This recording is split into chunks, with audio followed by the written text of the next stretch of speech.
Corona पर सरकार और विपक्ष के बीच खाई बढ़ती जा रही है। 12 विपक्षी नेताओं ने प्रधानमंत्री नरेंद्र मोदी को चिट्ठी लिखकर कोरोना की दूसरी लहर से बनी परिस्थितियों के लिए सरकार को कटघरे में खड़ा किया है। चिट्ठी में सरकार से सबके लिए वैक्सीन खरीदने से लेकर कृषि कानूनों को रद्द करने जैसी 9 मांगे की गई है, जिससे चिट्ठी के मुताबिक कोरोना से लड़ा जा सके। उधर प्रधानमंत्री मोदी ने ऑक्सीजन और दवाओं की उपलब्धता को लेकर समीक्षा बैठक की।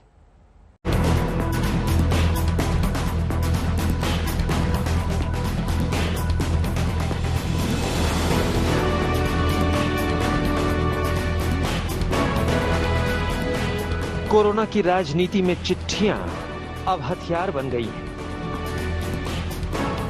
दूसरी लहर में मचे हाहाकार और अब वैक्सीन के लिए मारामारी के बीच चिट्ठियों से बाजी खेली जा रही है। कांग्रेस अध्यक्ष सोनिया गांधी समेत 12 विपक्षी राजनीतिक दलों के नेताओं ने प्रधानमंत्री नरेंद्र मोदी को एक चिट्ठी लिखकर 9 सुझाव दिए हैं। वैश्विक और घरेलू सभी स्रोतों से केंद्रीय तौर पर वैक्सीन खरीदिए। पूरे देश में तुरंत सभी का मुफ्त टीकाकरण शुरू करें। वैक्सीन प्रोडक्शन बढ़ाने के लिए कंपलसरी लाइसेंसिंग लागू करें। बजट में आवंटित 35,000 करोड़ रुपयों से वैक्सीन खरीदी जाए। नए संसद भवन सेंट्रल विस्टा का निर्माण रुके और उस पैसे से ऑक्सीजन, वैक्सीन आदि खरीदे जाए। पीएम केयर्स और निजी ट्रस्ट में जमा अघोषित पैसे का इस्तेमाल ऑक्सीजन और मेडिकल उपकरण खरीदने में खर्च हो। सभी बेरोजगारों को हर महीने कम से कम 6,000 रुपए दिए जाएं। जरूरतमंदों को मुफ्त राशन दिया जाए। कृषि कानूनों को रद्द कर अन्नदाताओं को महामारी का शिकार बनने से रोका जाए। चिट्ठी की 9 मांगों के साथ साथ इसकी भाषा ऐसी है कि राजनीतिक तूफान ना छिड़ना हो तो छिड़ जाए। चिट्ठी की शुरुआत ही इन आरोपों के साथ की गई है कि हमारे पहले के सुझावों को या तो नजरअंदाज किया गया या मानने से इनकार किया गया। चिट्ठी में लिखा गया कि इससे सर्वनाश करने वाली मानवीय त्रासदी की परिस्थिति बनी। चिट्ठी में सीधा आरोप लगाया गया है कि केंद्र सरकार की अनदेखी से देश इस दुखद स्थिति में पहुंचा।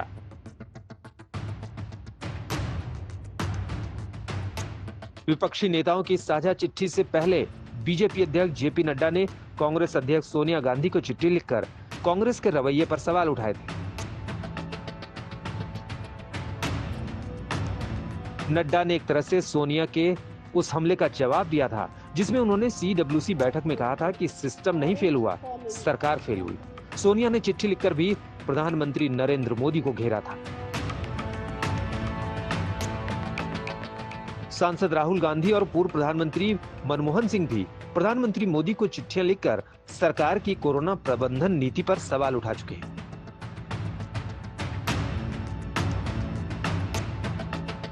कोरोना की मौजूदा लहर सरकार के लिए चुनौतियां लेकर आई, इसमें कोई दो राय नहीं। विपक्ष के हमलों के बीच प्रधानमंत्री मोदी लगातार समीक्षा बैठकें कर रहे हैं। बुधवार को उच्च स्तरीय बैठक में ऑक्सीजन की उपलब्धता और दवाओं की सप्लाई का जायजा लिया गया।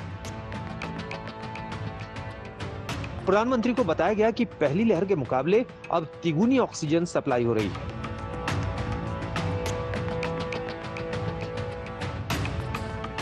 रेमडेसिविर समेत अन्य दवाओं की मौजूदा उपलब्धता और उनके निर्माण को बढ़ाने पर इस बैठक में बात हुई। बैठक में प्रधानमंत्री मोदी ने राज्यों को वेंटिलेटर्स के ऑपरेशन में आ रही दिक्कतों को दूर करने के लिए ताकीद करने को कहा। दिल्ली से अशोक सिंघल और आनंद पटेल के साथ आज तक ब्यूरो। महाराष्ट्र में 18 साल से 44 साल के लोगों को वैक्सीन लगाने का काम सस्पेंड कर दिया गया है, क्योंकि इस आयु वर्ग को लगाने के लिए जो वैक्सीन रखी गई थी वो अब 45 साल के ऊपर वालों को दूसरी डोज के तौर पर दी जाएगी, क्योंकि बहुत कम वैक्सीन बची है। जिसका डर था वही हुआ। महाराष्ट्र में कोरोना के सबसे ज्यादा केस हैं और सबसे ज्यादा मौतें हो रही हैं, मगर फिर भी अब यहां 18 से 44 साल के लोगों को कोरोना की वैक्सीन नहीं लग पाएगी। वजह है वैक्सीन की भयानक कमी। 18 से ऊपर के लोगों को वैक्सीन लगाने का काम 1 मई से शुरू हुआ था और तब से लगातार ही वैक्सीन की कमी बनी हुई थी। मुझे लगता है हमने सीएम साहब से बात करके वो निर्णय अभी लिए है कि जो भी 18 से 44 साल के हमारे पास करीबन 3 लाख डोसेस उपलब्ध है, वो हम अभी पूरा स्टॉक करके 45 साल के जो सेकेंड डोज है उसके लिए यूज करने का आदेश स्वास्थ्य विभाग ने महाराष्ट्र के सभी सेंटर्स को दिया है। इस समय महाराष्ट्र में कोविशील्ड की 16 लाख और कोवैक्सीन की 4 लाख दूसरी डोज दी जानी बाकी है, पर सरकार के पास कोविशील्ड की सिर्फ 7 लाख और कोवैक्सीन की 3 लाख डोज ही बची हैं। सरकार को 20 मई के बाद सीरम इंस्टीट्यूट से वैक्सीन मिलने की उम्मीद है। रहा सवाल 18 से 44 साल के उम्र के लोगों के लिए, हम तो वैक्सीन खरीदना चाहते हैं, दुनिया के बाजार से भी खरीदना चाहते हैं, लेकिन वैक्सीन उपलब्ध नहीं हो रहा है, इसलिए उसको हमारे को थोड़ा गोस्लो करना पड़ेगा। दूसरा हमारे पास कोई उपाय नहीं है। पिछले कई दिनों से मुंबई और दूसरी जगहों पर वैक्सीन के लिए युवाओं में भयंकर मारामारी दिख रही थी। कोविन पर वैक्सीन का ऑनलाइन स्लॉट मिलना ही इतना मुश्किल, ऊपर से वैक्सीन केंद्रों पर जबरदस्त भीड़, वैक्सीन सेंटरों के सुपर स्प्रेडर बनने का खतरा मंडराने लगा था। भीड़ की वजह से कोरोना प्रोटोकॉल का पालन भी नहीं हो पा रहा था। इस वक्त हम मुंबई के बीकेसी वैक्सीनेशन सेंटर के बाहर मौजूद है। ये देश का सबसे बड़ा वैक्सीनेशन सेंटर है। यहाँ पर रोजाना 10,000 से ज्यादा लोगों को वैक्सीनेशन लग सकती है, लेकिन फिलहाल पिछले कई दिनों से हालत ऐसे है कि कुछ ही लोगों को वैक्सीन दी जा रही है। वैक्सीनेशन की बहुत ज्यादा शॉर्टेज है। कई सारे सीनियर सिटीजन्स यहाँ पर आ रहे हैं 45 एंड अबव एज ग्रुप के, जिनको सेकेंड डोज लगना है, लेकिन उनके पास जो है शेड्यूल नहीं है, अलॉटमेंट नहीं है, इसलिए उनको खाली हाथ ही वापस जाना है। और तो और शहर से लोग 250-250 किलोमीटर सफर करके गांव में वैक्सीन लगवाने जा रहे थे, जिससे वैक्सीन सेंटरों पर झगड़े होने लगे थे, पुलिस बुलवानी पड़ रही थी। इन 12 दिनों के दौरान अक्सर ऐसा हुआ कि वैक्सीन की कमी के चलते वैक्सीन सेंटर बंद करने पड़ गए। फिलहाल मुंबई में बीएमसी ने 60 साल से ऊपर के बुजुर्गों के लिए वॉक इन की सुविधा दे दी है, पर ये केवल सोमवार से बुधवार तक ही होगी। गुरुवार से लेकर शनिवार तक पहले से बुकिंग के बाद ही वैक्सीन लग पाएगी। रविवार को वैक्सीनेशन का काम बंद रहेगा। फिलहाल राहत की बात यह है कि मुंबई में लगातार 2 दिन सोमवार और मंगलवार को कोरोना के केस 2000 से भी कम आए हैं। मुंबई में एक्टिव केस भी कम हुए हैं। लॉकडाउन 31 मई तक बढ़ाए जाने से कोरोना के काफी कंट्रोल में आने की उम्मीद है। मुंबई से सौरभ वक्तानिया और पंकज उपाध्याय के साथ आज तक ब्यूरो। कोई भी काम करना हो, जब पूरी दुनिया आगे निकल जाती है तो हमें ध्यान आता है। बच्चों की वैक्सीन पर भी यही हुआ है। अमेरिका और कनाडा में जब ट्रायल के बाद 12 से 15 साल के बच्चों के लिए फाइजर की वैक्सीन को मंजूरी मिल गई और जब वहां पर वैक्सीनेशन की शुरुआत होने वाली है, तब भारत में भी हलचल हुई है। एक बड़ा कदम उठाते हुए बच्चों पर कोवैक्सीन के दूसरे और तीसरे चरण के ट्रायल को मंजूरी दी गई है।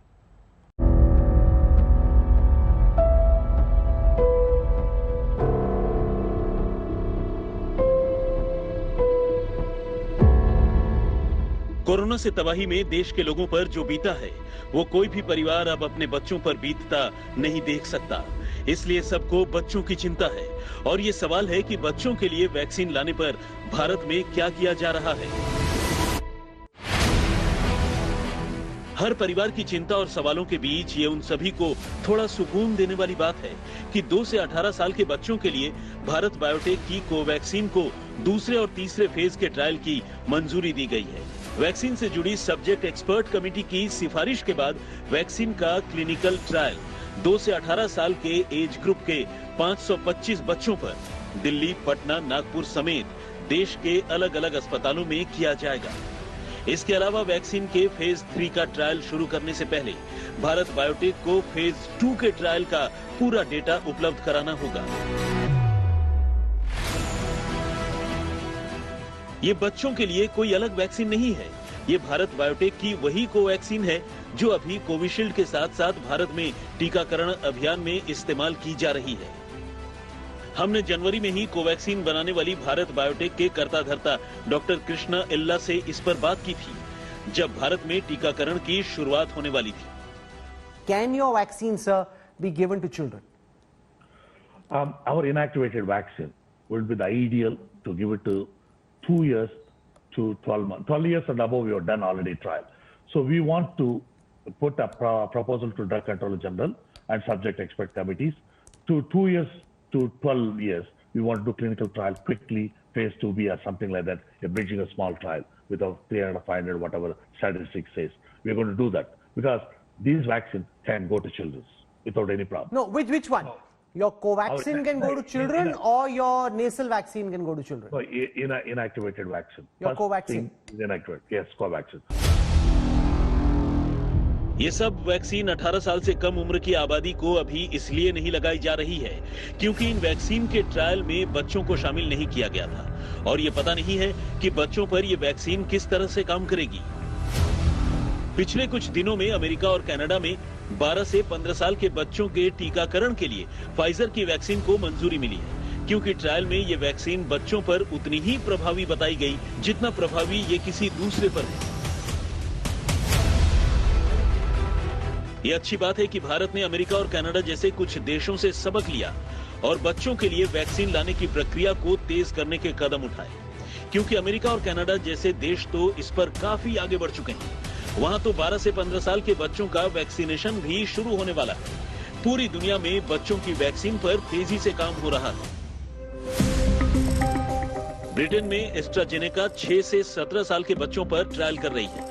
एस्ट्राजेनेका की ही वैक्सीन कोविशील्ड के नाम से भारत में लगाई जा रही है। अमेरिका में फाइजर और मॉडर्ना जैसी कंपनियां 6 महीने से 11 साल के बच्चों पर अपनी वैक्सीन के प्रभाव का अध्ययन करने में जुटी है। फाइजर की सहयोगी कंपनी जर्मनी की बायोनटेक का कहना है कि वो यूरोप के देशों में 12 से 15 साल के बच्चों के लिए जून में वैक्सीन लॉन्च कर देगी।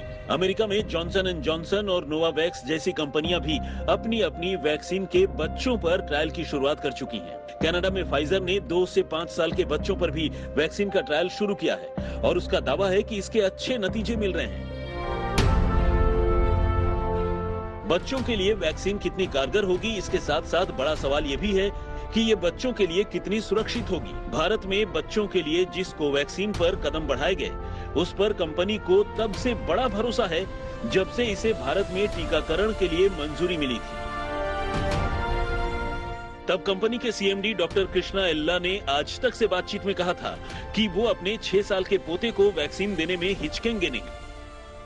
You said you'll give your grandson the vaccine. Has he got the vaccine? How old is your grandson? Will you give him the vaccine? My grandson is 6 years old. I don't mind putting on 16th vaccination. अब सबको उम्मीद यही है कि बच्चों के लिए vaccine पर तेजी से काम किया जाए, तेजी से ट्रायल के नतीजे आए और हर पैमाने पर खरा उतरने के बाद इससे जल्द से जल्द बच्चों के टीकाकरण की शुरुआत हो, जिससे हर परिवार की चिंता दूर हो। दिल्ली से मिलन शर्मा के साथ आज तक ब्यूरो। उत्तर प्रदेश के इटावा में इलाज के नाम पर मरीजों के साथ अत्याचार हो रहा है। जी हां, इटावा के महिला जिला अस्पताल में मरीजों के पास बेड है, ऑक्सीजन है, लेकिन डॉक्टर नहीं है। शिकायत है कि मरीजों को दवा कैसे और कब लेनी है ये बताने वाला वहां कोई भी नहीं है। यहां तक कि अस्पताल में बाथरूम तक नहीं है। मरीजों को परिजन किसी तरह से पकड़कर ले जाते हैं। इटावा से आज तक संवाददाता प्रीति चौधरी की ये रिपोर्ट देखिए। अभी तक आपने उत्तर प्रदेश में गैस सिलेंडर के लिए लोगों को भटकते देखा होगा, इलाज की भीख मांगते देखा होगा, अस्पताल में भर्ती होने के लिए बिलखते देखा होगा। लेकिन आज तक के जरिए देश उत्तर प्रदेश के इटावा के जिला अस्पताल की वो हकीकत देखेगा जिसके बारे में दावा है कि अस्पताल में मरीजों के लिए बाथरूम तक नहीं है।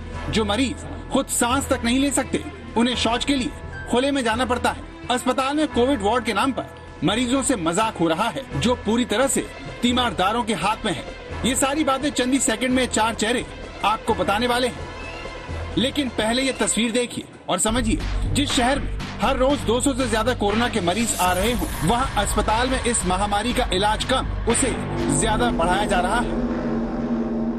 ये कोविड वार्ड है, मतलब वो जगह जहाँ पर कोरोना के मरीजों का इलाज होता है। अस्पताल की वो जगह जहाँ कोरोना का सबसे ज्यादा संक्रमण होता है। इसीलिए आमतौर पर यहाँ पर सिर्फ डॉक्टर और मेडिकल स्टाफ को आने की इजाजत होती है। लेकिन इटावा में आपको यहाँ डॉक्टर दूर दूर तक नहीं दिखेगा। अगर कुछ दिखेंगे तो वो बदनसीब जिनके अपने कोरोना की गिरफ्त में बेदम बिस्तरों पर पड़े हैं। इटावा के जिला अस्पताल में चारों तरफ आपको लोगों की भीड़ दिखेगी। लगेगा ही नहीं कि यहाँ कोरोना का इलाज चल रहा है। आपको जानकर हैरानी होगी कि ये कोविड वार्ड अस्पताल के एंट्रेंस में ही बनाया गया है, जहाँ मरीजों के लिए बाथरूम की व्यवस्था तक नहीं है। खुले में करवाते, लैट्रिन कोई चालू नहीं, पूरी बिल्डिंग में कोई भी लैट्रिन खुला नहीं है। लैट्रिन बाथरूम कोई है ही नहीं है। ऐसे ही खुले में ऐसे ही ले जाते पेशेंट को अपना किसी तरह से। आप लोग अपना पेशेंट को खुद लेके जाते हैं? खुद ही लेके जाते, मजबूरी है, क्या करें, कहीं न ले जाओ। सूद है राउंड का काम है सर। राउंड का काम है, देखते कोई नहीं। आप हॉस्पिटल में सब ओपन में बैठ रहे हैं तो ये संक्रमण फैल रहा है। आपने अंदर लॉक कर रखे हैं, कोई नहीं जाएगा अंदर। आपके हस्बैंड को डॉक्टर देख रहे हैं कि नहीं देख रहे हैं? नहीं, देखते हैं ना, एक बार आके राउंड लगा के चले जाते हैं बस पूरे दिन में? या 3 दिन में एक बार ही। 2-3 दिन में एक बार आते हैं डॉक्टर? आएंगे भी, अगर शाम को सुबह आते हैं, ऐसे घूमते हैं, घूम के चले जाते हैं। ऑक्सीजन है, ऑक्सीजन वगैरह कौन? प्रॉपर है, वो सब है, वो सब है, पर सिर्फ डॉक्टर नहीं है। डॉक्टर की ड्यूटी जो होनी चाहिए वो नहीं है। एक हमें जो एक होता है भाई, स्वच्छ भारत अभियान है, कहाँ स्वच्छ भारत है? चारों तरफ पॉटियां पड़ी हैं, गंदगी है, हम लोग को जाने नहीं दिया जा रहा। लेडीजें कहाँ जाएं, कहाँ बैठे? नल है, हम लोग जहाँ जाके क्लीनिंग करते हैं, बर्तनों की हैंड वॉश करते हैं, वहाँ पे गंद पड़ी है चारों तरफ। वहाँ पे लोग टॉयलेट जा रहे हैं? टॉयलेट जा रहे हैं, पॉटियां कर रहे हैं ऐसे नालियों में बैठ बैठ के, कहाँ जाएं? सोचिए, जिला का सबसे बड़ा अस्पताल जहां इलाज करवाना नरक में रहने के बराबर है। लोग परेशान हैं, लेकिन करें भी तो क्या करें, क्योंकि अस्पताल ने मरीजों को ही आत्मनिर्भर कर दिया है। मरीजों के रिश्तेदारों की शिकायत है कि अस्पताल में सब कुछ राम भरोसे है। आज तक संवाददाता प्रीति चौधरी जितनी देर यहाँ रही, उस दौरान उन्होंने किसी भी डॉक्टर को मरीज के पास आते नहीं देखा। आपको यहाँ पे क्या दिक्कत आ रही है? हमको ये दिक्कत आ रही है, यहाँ पे ऑक्सीजन भी है, बेड भी है, पर एक अच्छा गाइडेंस नहीं है। डॉक्टर नहीं है? डॉक्टर्स हैं, वो आते हैं एक एज अ फॉर्मेलिटी, आए, उन्होंने देखा पेशेंट को, बस उनको बाकी नहीं बताना है कि मेडिसिन किस टाइम देनी है। हम लोग तो सरवाइव कर रहे हैं, पर जो ग्रामीण क्षेत्र के लोग हैं उनको नहीं पता चल पा रहा है क्या पल्स रेट चल रहा है। बार बार बेचारे भाग भाग के परेशान हो रहे हैं, बुलाने जा रहे हैं, उनको इस चीज के बारे में जानकारी मिल ही नहीं पा रही है। मेडिसिन लिए बैठे हैं, उनको ये नहीं पता है कौन से मेडिसिन किस टाइम देनी है, वो दिए जा रहे हैं। तो ये चीज है। मैं एक लेडीज से बात हुई, बोली मैडम कब तक दवा देनी है? तो मैंने कहा डॉक्टर ने नहीं बताया आपको, डॉक्टर से कंसल्ट करो। बोल रही वो नहीं बताते हैं कि कब तक खानी है दवा। ब्रीथ ज्यादा चल रहा है, लेट जाओ, ठोको, 88 है, घर ले जाओ, ठीक हो गया है। अरे उसको समझाओ कि घर जाके करना क्या है, घर तो जाए, बेड हम खाली कर देंगे, किसको पड़ा यहाँ पे लेटने को। एटलीस्ट उसको समझाओ आप कि आप ये दवा इतने दिन खिलानी है, घर जाके ये एक्सरसाइज करनी है, ये आप खाइए। अस्पताल में बीपी का मशीन नहीं है? मशीन, मुझे तो यही बोला गया कि यहाँ पे बीपी का मशीन नहीं। यानी सब कुछ मरीजों पर छोड़ दिया गया है। अस्पताल में मरीजों को लाने वाला तक कोई नहीं है। ये देखिए कैसे एक तीमारदार अपने मरीज को स्ट्रेचर पर खुद लेकर आ रहा है, ये जानते हुए कि उसे भी ये महामारी अपनी चपेट में ले सकती है। लेकिन सरकारी व्यवस्था का अत्याचार सहने के अलावा इन लोगों के पास कोई भी चारा नहीं। इंजेक्शन जब 20 बार का हो तब लगाने आते हैं डॉक्टर। वो भी कह देते 8 बजे का टाइम है, 8 बजे आऊंगा, और बीच में कोई सुविधा नहीं, कोई कुछ नहीं है यहाँ। जो ऑक्सीजन वाला सिलेंडर है वो भी खोलने के लिए बंदा नहीं जाता है। सब लोग अपने अपने रेंच और पाना ला रहे हैं, उनसे खोल रहे हैं। अपना ऑक्सीजन सिलेंडर खुद ला रहे हैं? वो सिलेंडर नहीं, रेंच खोलने के लिए। इन सब लोगों ने अस्पताल में अपने मरीजों को भर्ती करवाने के लिए न जाने कितने पापड़ बेले होंगे। सोचा होगा कि चलो कम से कम इलाज तो मिलेगा, लेकिन अस्पताल में न डॉक्टर है और न ही वेंटिलेटर। पिछले महीने की 23 तारीख को इसी अव्यवस्था ने 5 मरीजों की जान ले ली। अस्पताल में वेंटिलेटर होते हुए भी मरीज मर गए, लेकिन किसी को फर्क नहीं पड़ा और कुछ भी नहीं बदला। इटावा से प्रीति चौधरी के साथ आज तक ब्यूरो। उत्तर प्रदेश के गांव की ग्राउंड रिपोर्ट आज तक आपको लगातार दिखा रहा है। बरेली जिले के क्यारा गांव में कैसे कोरोना मरीजों की मौत के आंकड़ों पर पर्दा डालने का खेल चल रहा है, ये आपको दिखाते हैं। आज तक ने क्यारा गांव में वहां पहुंची और वहां पर लोगों की आपबीती सुनी। दीवारों पर चमचमाते इन विज्ञापनों के धोखे में मत आइएगा। बरेली के क्यारा गांव के लोग भी धोखा खा गए। सोचा था सरकार महामारी से बचाएगी, लेकिन जमीनी हकीकत यही है कि इन्हें अपने हाल पर मरने के लिए छोड़ दिया गया। क्यारा गांव के निवासियों का कहना है कि बीते कुछ दिनों में 25 लोगों की मौत हो चुकी है। उत्तर प्रदेश के गांवों में लगातार रहस्यमय तरीके से मौत हो रही है और इस मौत का कारण अभी भी किसी को पता नहीं चल रहा है। गांव वालों का यह कहना है कि यहाँ खांसी, जुकाम, बुखार और सांस लेने में तकलीफ होती है, उसके बाद लोगों की मौत हो जाती है। आज तक की टीम अब इस वक्त बरेली के क्यारा गांव में पहुंची हुई है, जहां ये बताया जा रहा है कि पिछले 10 दिनों में 25 लोगों की मौत हो चुकी है। अभी भी गांव में बहुत सारे ऐसे लोग हैं जो बीमार बताए जा रहे हैं। यहां आप देख रहे हैं कि एक बुजुर्ग ऐसे शख्स हैं जो कि यहां चारपाई पर इस वक्त लेटे हुए हैं और इनके बारे में बताया जा रहा है कि ये कई दिनों से बीमार हैं और इनको बुखार आ रहा है। गांव में जिस तरीके की स्वास्थ्य सुविधाएं होनी चाहिए, इस 11 गांव में भी नहीं दिखाई पड़ रही हैं।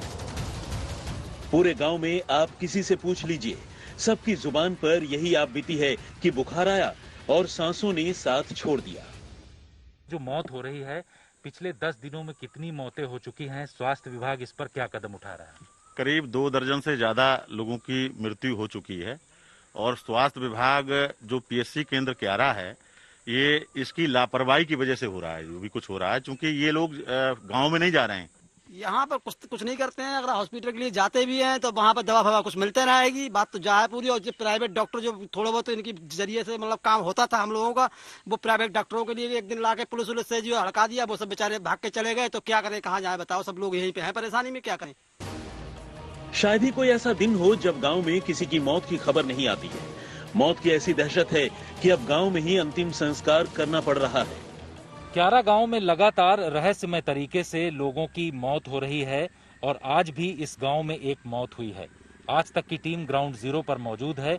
यहाँ पर आप देख रहे हैं कि जो एक शख्स बरेली में रहता था और यही गांव का रहने वाला है, उसकी भी मौत हुई है। ये चिता यहाँ पर उनकी अब से थोड़ी देर पहले जलाई गई है। बहुत सारे लोगों की पिछले 10 दिनों में इस गांव में रहस्यमय तरीके से मौत हो गई है।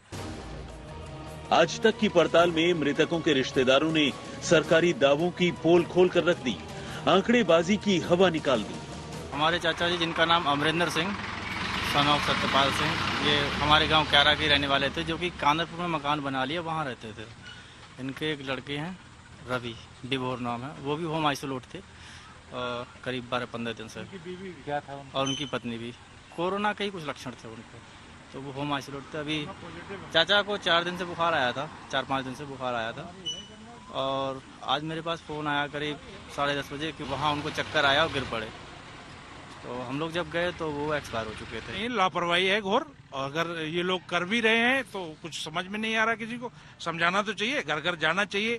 सरकार ये फैसिलिटी दे रही है तो घर घर जाएं, चेक करवाएं, और चेक करवाने के बाद में हमको रिपोर्ट देना चाहिए। गांव में कई ऐसे मरीज हैं जो बहुत बीमार हैं। एक ऐसे ही मरीज से हमने बातचीत की। तो जी, आपकी तबीयत खराब है, बुखार आ रहा है, क्या दिक्कत हो रही है इस समय? ये है बुखार और दर्द ज्यादा है। हाँ, भूख लगा। कितने दिन से है प्रॉब्लम? हो चुकी 10-12 दिन। इलाज दवाई डॉक्टर आ रहा है ना? दवाई लाओ तो दवाई बाजार से। डॉक्टर यहाँ गांव में आए? गांव में जो आओ तो ये भगवान भरोसे है, यानी खाना पूर्ति के लिए सरकारी टीम आई और नाम पता लिखा, कुछ दवाएं दी और चलती बनी। यानी रस्म अदायगी का सरकारी खेल जारी है। अब सवाल ये है कि अगर इनकी तबीयत बिगड़ती है तो कौन जिम्मेदार होगा?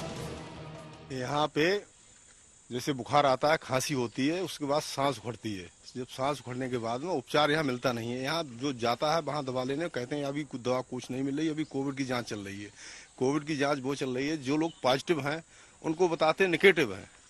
अभी हमारे यहाँ 2 लोगों का यहाँ पॉजिटिव का इलाज चल रहा है बरेली से, और इनके यहाँ जब जांच कराई तो इन्होंने बता दिया ये तो निगेटिव है। आपने गांव वालों को सुना, लेकिन सरकारी अफसरों की बेशर्मी की हद देखिए। कैमरे में डॉक्टर साहब सामने आए, गांव वालों की आपबीती को झूठा करार दिया। एक पन्ना लेकर सफेद झूठ की पूरी लिस्ट पढ़ डाली। क्यारा गांव में हमारे पास में अभी जो रिपोर्टेड है, लगभग 13 डेथ हमारे पास में रिपोर्टेड है। इन 13 डेथ का जो हम लोगों ने डेथ ऑडिट किया है, उसमें एक महिला है फूलबती, जिनकी उम्र 102 वर्ष है। हरपाल, जिनकी उम्र 85 साल है। कस्तूरी लाल 75 वर्ष, शांति 80 साल, राजेश्वरी 81 वर्ष, बुधपाल 80 साल, राम रहीश 76 साल, और इसी क्रमशः में लगभग कुछ लोग हैं जिनकी उम्र 50 साल से अब। जो हम लोगों ने इन्वेस्टिगेट किया है, उस इन्वेस्टिगेशन में आप देख सकते हैं किसी की मृत्यु हार्ट अटैक के कारण है, कोई व्यक्ति है 3 साल से पैरालाइज्ड है, कुछ लोग हैं डायबिटीज हाइपरटेंशन के पेशेंट हैं। मतलब किसी भी पेशेंट में हमको जो है वहाँ पे अभी तक कोविड के सिम्टम्स के विषय में जानकारी हमारी टीम के द्वारा नहीं मिली। स्वास्थ्य विभाग के मुताबिक किसी की मौत कोरोना से नहीं हुई। मौत या तो प्राकृतिक थी या फिर किसी बीमारी की वजह से। लेकिन लीपापोती में जुटे डॉक्टर के पास इस बात का जवाब नहीं है कि सभी मरने वालों में एक जैसे लक्षण क्यों थे। जितेंद्र बहादुर सिंह, बरेली, आज तक। और अब आपको बिहार में आज तक की उस पड़ताल का सच बताते हैं जिसने अररिया के सिविल सर्जन महेश्वर प्रसाद गुप्ता के काले खेल को बेनकाब कर दिया। आखिर बिहार में 35 बेड का अस्पताल कैसे 100 बेड का बन जाता है? आज तक के संवाददाता रोहित सिंह की अररिया से ये बड़ी पड़ताल देखिए।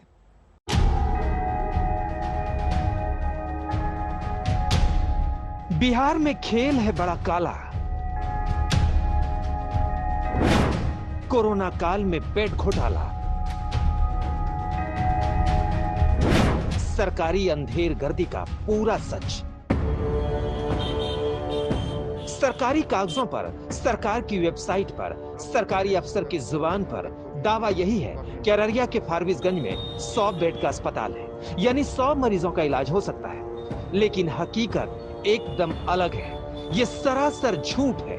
महामारी में कोरोना मरीजों के साथ सबसे बड़ा विश्वासघात है। आज तक की पड़ताल में अररिया के बेड घोटाले का बड़ा खुलासा हुआ है। खुलासे से पहले जरूरी है अररिया के civil surgeon doctor Maheshwar Prasad Gupta का दावा आपको सुनना। बहुत गौर से सुनिए। फारबिसगंज में आप लोग का डेडिकेटेड अस्पताल आप लोगों ने खोला हुआ है, कितने बेड का खोला हुआ है, क्या व्यवस्था? वो 100 बेड के अस्पताल है। हमने अभी एक मॉडरेट केस तक, मॉडरेट में 2 तरह के होते हैं, स्टेज सेकेंड ए और सेकेंड बी। तो सेकेंड ए तक के लेवल केस को हम लोग जो हैं, हम लोग सेकेंड ए लेवल के भी इलाज हमने शुरू किया है। हमारी वहाँ जो चल रही है इलाज वो काफ़ी अच्छी दी जा रही है। सभी सुविधाएं हमने दी हैं और इसकी लोग बाहर से लोग इसको प्रशंसा भी कर रहे हैं। कोविड केयर हॉस्पिटल जो आप लोगों ने खोला है वहाँ पे, उसमें कितने बेड हैं? उसमें 100 बेड हैं। हाँ, अलग से कोविड केयर सेंटर भी है आप लोगों का? यहाँ सीसीसी है, हमारे डाइट में वहाँ पर सीसीसी है, वहाँ पर भी हमारा 75 वो है, 150 सेंटर वहाँ भी है। ये डॉक्टर महेश्वर गुप्ता है। इनका जिम्मा है अररिया में कोरोना के मरीजों के इलाज का इंतजाम करना। महेश्वर गुप्ता ने हमें बताया कि फारबिसगंज में 100 बेड का एक डेडिकेटेड कोविड-19 हॉस्पिटल बनाया गया। सरकारी आंकड़ों में भी यही दावा आपको देखने को मिलेगा। बिहार में जितने भी डेडिकेटेड कोविड अस्पताल हैं वहां पर बेड्स की क्या व्यवस्था है, ये तमाम जानकारी आपको राज्य स्वास्थ्य समिति की वेबसाइट पर आसानी से मिल सकती है। हम अररिया जिले के बारे में जानकारी लेते हैं कि आखिर वहां पर बेड्स की क्या व्यवस्था है। तो जैसे ही आप अररिया टाइप करेंगे तो यहाँ पे आपको तमाम जो डेडिकेटेड कोविड अस्पताल हैं जिले के, उसके नाम आपको यहाँ साफ दिख जाएंगे। उसके बाद हम जानकारी लेना चाह रहे हैं अररिया के एएनएम स्कूल फारबिसगंज के बारे में, जो कि एक एएनएम ट्रेनिंग स्कूल है और फिलहाल ये डेडिकेटेड कोविड अस्पताल है। और यहाँ पर आप कुल बेड की संख्या देखें तो 100 दिखाई जा रही है, यानी कि सरकार की वेबसाइट पर दिखाया जा रहा है कि इस डेडिकेटेड कोविड अस्पताल में जो कुल बेड की संख्या है वो 100 है। लेकिन हकीकत क्या है ये जानने के लिए हम फारबिसगंज के इसी डेडिकेटेड कोविड अस्पताल पर पहुंचे। दिलचस्प बात यह है कि सरकारी वेबसाइट पर भी अगर आप जाएं तो ये अस्पताल 100 बेड का ही दिखा रहा है। यही बात डॉक्टर महेश्वर गुप्ता ने अररिया जिले के प्रभारी मंत्री आलोक रंजन को बताया। लेकिन डॉक्टर के दावे में कुछ काला नहीं बल्कि पूरी दाल ही काली है।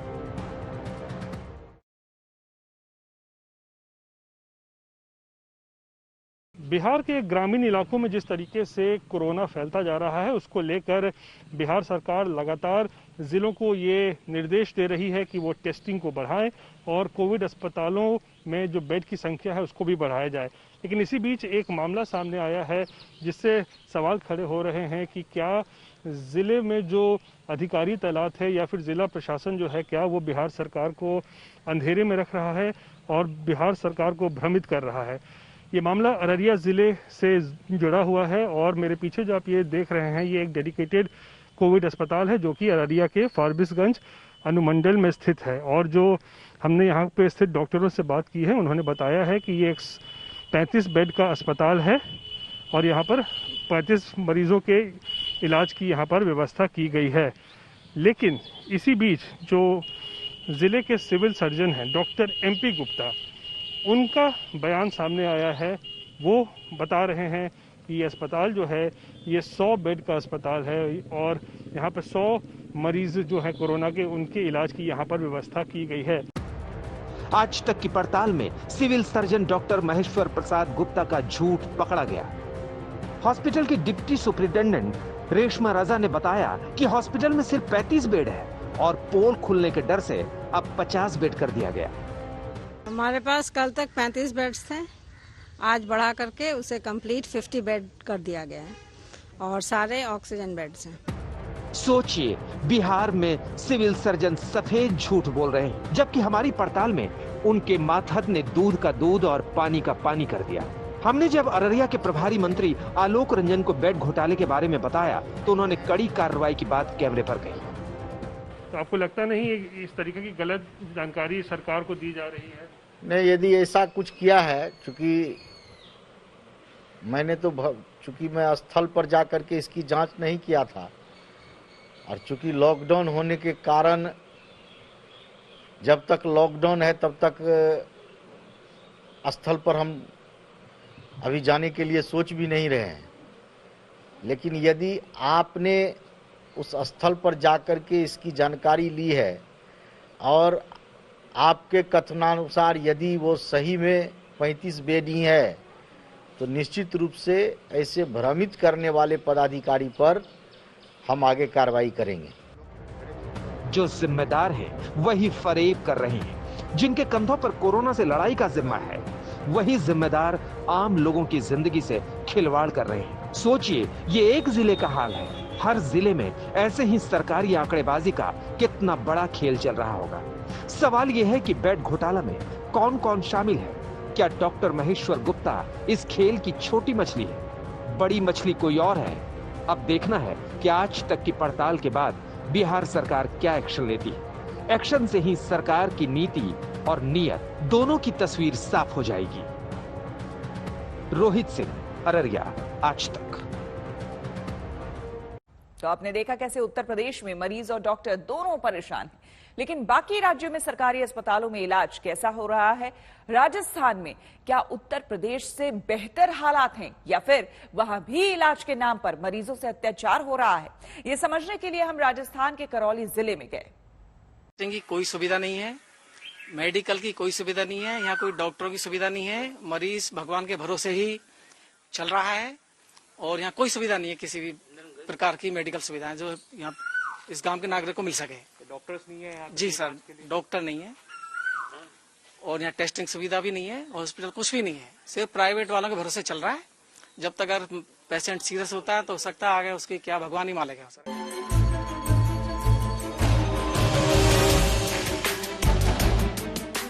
राजस्थान के करौली जिले के भोपुर गांव के लोगों की यही आप बीती है।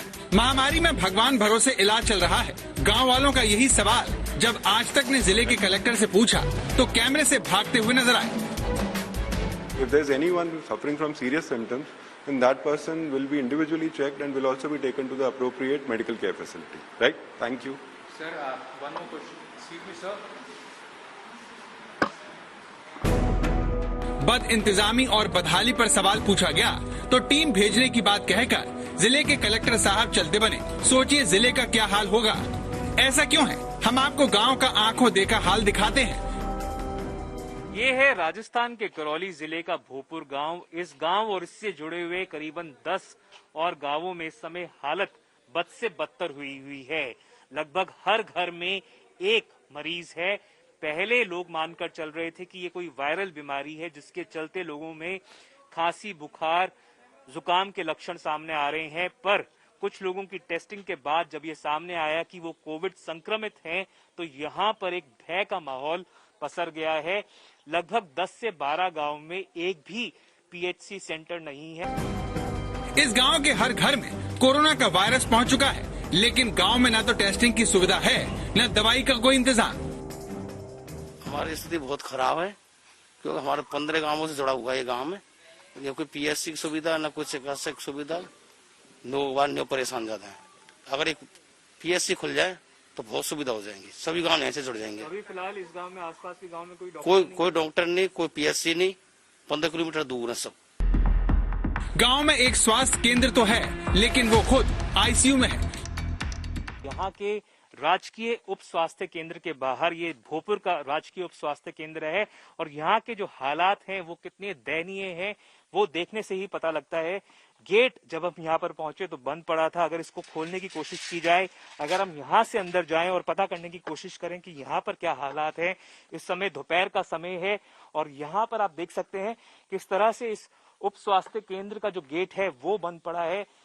इस समय में जब यहाँ पर संक्रमण इतना ज्यादा फैला हुआ है, लगभग हर घर में एक बीमार व्यक्ति है, तब जो राजकीय उप स्वास्थ्य केंद्र है उसके जो दरवाजे हैं वो बंद पड़े हैं। तो सरकार की तरफ से कोई भी चिकित्सा सुविधा इन इलाकों में, इन गांवों में उपलब्ध नहीं करवाई गई है। और सरकार अगर चाहती है कि गांवों में, ढाणियों में कोरोना वायरस का संक्रमण ना फैले तो उसको ये देखना बहुत जरूरी है कि किस तरह से जो यहाँ का चिकित्सा व्यवस्था है वो पूरी तरह से चरमरा गई है। यहाँ पर बड़े बड़े पौधे उग गए हैं, जो स्वास्थ्य केंद्र है वो बंद पड़े हैं और जो लोग हैं वो चिकित्सा सेवाओं के अभाव में दूर दराज के इलाकों में जाने पर मजबूर हो रहे हैं। जो झोला छाप डॉक्टर हैं उनकी मदद लेने के लिए मजबूर हो रहे हैं और सरकार को चाहिए कि इन व्यवस्थाओं को किसी तरह से दुरुस्त करे, इनको सुधारे, ताकि लोगों को इतनी बुरी तरह से प्रभावित ना होना पड़े सरकार की नाकामी की वजह से। तस्वीरें झूठ नहीं बोलती, लेकिन सरकारी अफसरों की जुबान सच बोलने को तैयार नहीं है। हमने दौरा पिछले 2 दिन पहले भी करवाया था। माननीय एसडीओ साहब वहाँ गए थे, हमारा बीसीएमओ वहाँ गया था, हमारी टीमें वहाँ गई थी और घर घर का हमने सर्वे किया है। सारे जितने हमारे आईएलआई के रोगी मिले हैं उनको किट वितरित की है। और ऐसा नहीं है, भोपाल में हमारा सब सेंटर है, पास में नेसूरा है, 3 किलोमीटर वहाँ हमारी पीएचसी है। तो हम नियमित रूप से चिकित्सा सुविधाएं आम जन को उपलब्ध करा रहे हैं। सरकारी दावों के हिसाब से गांव में टेस्टिंग भी है और दवाई भी, लेकिन जमीनी हकीकत इससे कोसों दूर है। देव अंकुप वधावन, करौली, आज तक।